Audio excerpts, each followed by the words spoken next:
Good morning, everyone. This is Dane.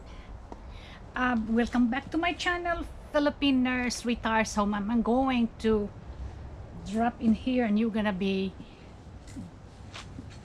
laughing to death looking at me that I'm gonna drop. Okay.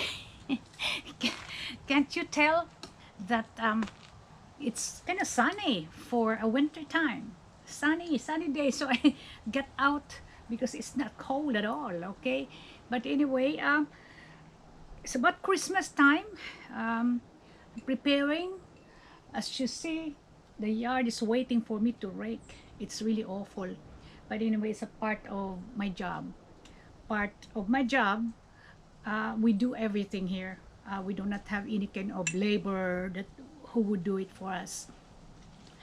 Anyway, I'm really excited. Christmas is coming, and we're planning to have a party for my workers this coming 17th. And I'm so excited everybody would receive a gift from us. Remember, I told you in one of my videos, I do not know if you have seen that, once they were carrying that shed from the bottom of the hill to the top of the hill where we're gonna build our house. That shed serve as our supply area. So that saved us some money, maybe about few hundreds of pesos. So anyway, those kids, I told them, you're gonna get a bonus at the very end of the time when you build my house.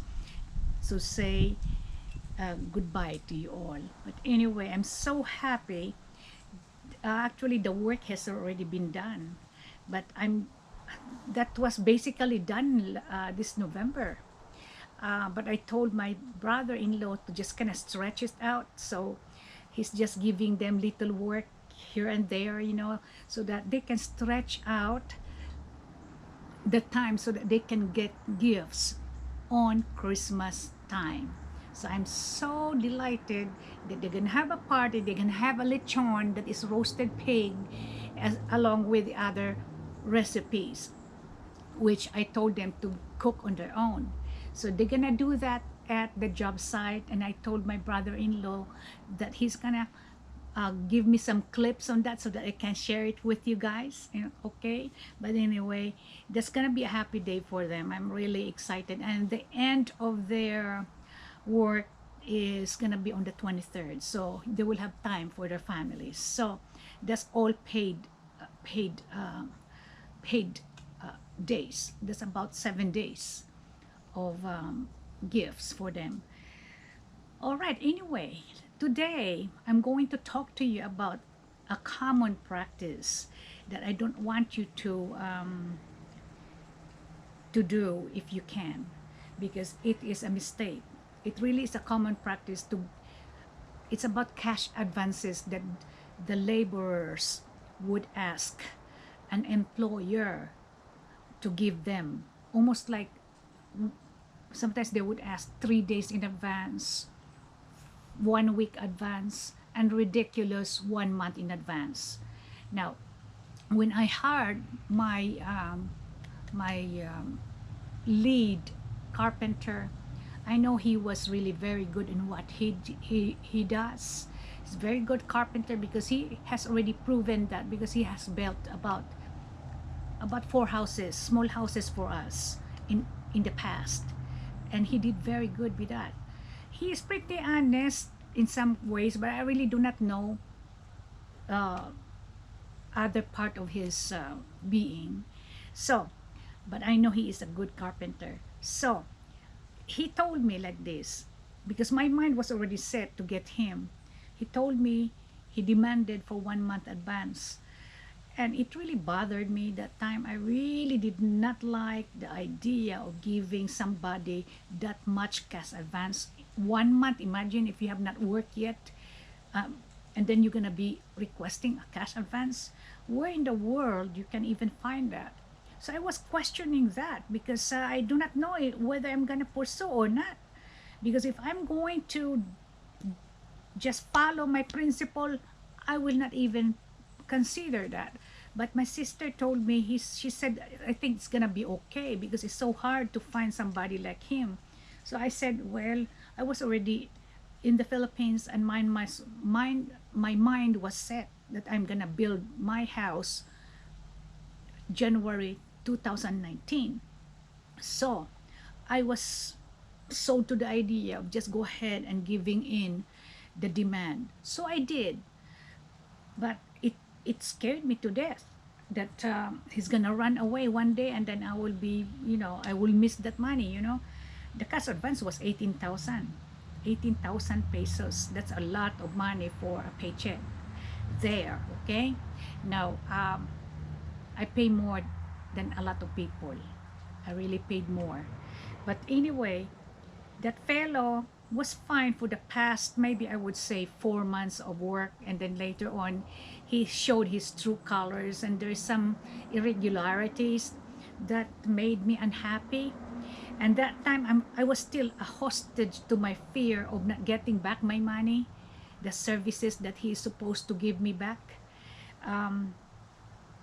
That's why I said, okay, I'm just gonna put up with him for a while there.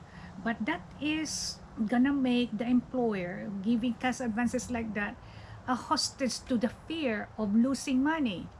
So, and about 5 months later, I was already saying to myself, I can do without him. There are really a lot of people there who can do his job, but I was just conditioned that he's the best one. But anyway, that time I was already, because the house is almost, it's already formed. I know I can continue on without him. So I had the guts to let him go later on. But at least I did it at the very end of the month. Really at the very end of the month, and he attempted to request for another one before I let him go. Can you imagine that if I would have given him his request and I did not like him anymore? That's a very disadvantage on the employer's part. Now, with regards to the other laborers, I had given them a contract, a memorandum of agreement before I would even hire each one of them to enter to the workforce, that they will sign that there's no cash advance. It was really unfair because I let this one person take advantage of that situation. It's very unfair that I do not give the others what I give to the other man. So that's a very bad practice. So nobody has asked for any cash advance except my foreman, and I regretted that. I wish I could have given just 1 week. Anyway, that's a lesson to learn, and I would like to share that with you, that it can be prevented. It really can, but you just have to be proactive because you really do not know the culture. You do not know the culture. Even me, I'm a Filipino, but I do not really know the culture because there's a culture in one barrio and then not applicable to another barrio, or it's regionalistic basically. But anyway, that was my experience, and I hope you're gonna have a good Christmas. I'm planning to have a very simple Christmas.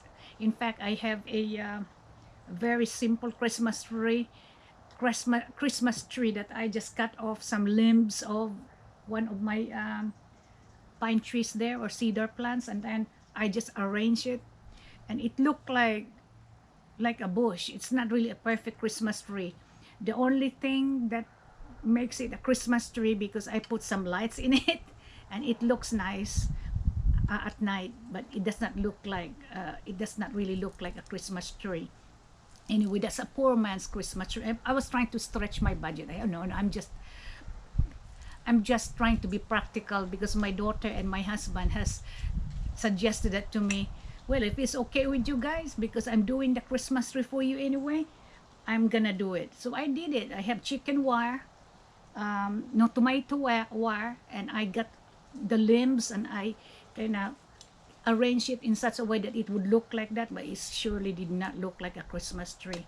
Anyway, they said it's pretty, so I'm happy if they're happy, you know. But anyway, Christmas is all from the heart, actually.